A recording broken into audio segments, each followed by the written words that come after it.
recognize the gentleman from New Jersey, Mr. Sires, for 5 minutes. Thank you, Mr. Chairman, for holding this hearing today. You know, I couldn't agree with my colleague, Stacey Plaskett. When people refer to Donald Trump as an economist and take his advice to run the economy, they should only turn to New Jersey and how he ran the Trump casino to the ground and how he left people holding the bag because he refused to pay for the work. And his attitude was, well, take me to court. This is how he made his money, abusing from the little guy. But Dr. Coronel, I'm here to talk a little bit about the recovery and from the pandemic that supposedly or did occur more swiftly than many forecasted. Is there an explanation why we missed the forecast, Dr. Coronel? Yeah, I mean, we had never provided as much support in as direct a fashion as we have. There's always some uncertainty around what we call the fiscal multiplier. How much bang for your buck did you get? And I think one of the things we're learning is that providing direct support to households gives you a big bang for your buck.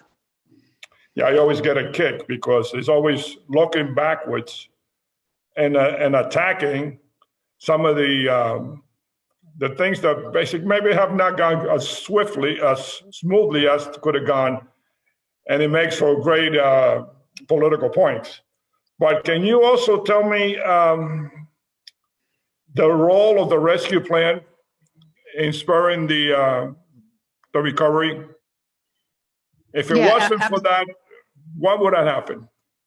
Yeah, absolutely. So when you give people the money that they need to pay their rent, to buy their food, to pay for all the needs and even some things that are not necessities, that money is revenue to some business. And then that business then hires employees. And again, we had tremendous profitability and productivity over the past year. And so, you know, from a macroeconomic standpoint, the money going into the economy is going to create that kind of activity, profits, jobs, incomes.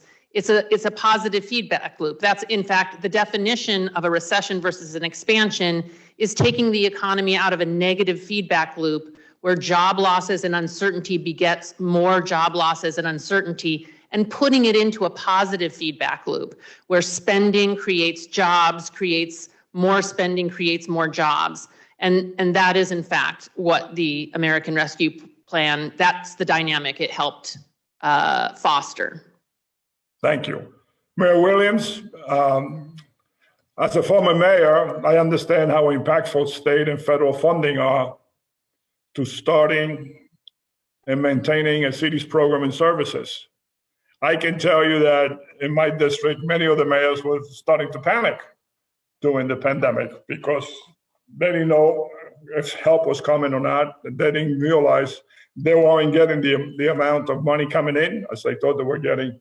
Can you talk a little bit about how your town prioritized the funding it received from the American Rescue Plan?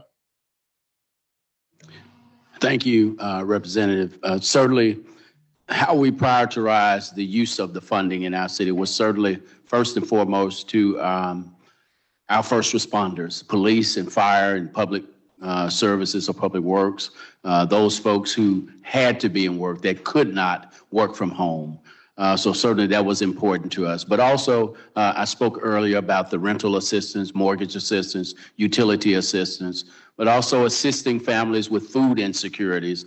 We had families, because schools were shut down, there were families whose kids were going to school, and we know this for a fact, that when kids are going to school, usually that meal that they get at school is the only meal that they have. So we wanted to make sure that we took care of that, but not just have one meal a day, 3 meals a day throughout the week. And we did that and still are doing that to make sure that our families are secure as it relates to food and other necessities such as Wi-Fi and all of those types of things that keeps the community's quality of life flowing, but also people deserve that. This is about, our piece of the promise for all of American citizens, so we've got to make sure that we keep that focus first and foremost. Thank you.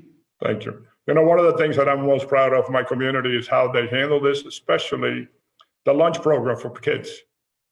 If it wasn't for the lunch programs that we had, a lot of kids would have gone hungry. I see that my time is up. Thank you, Chairman.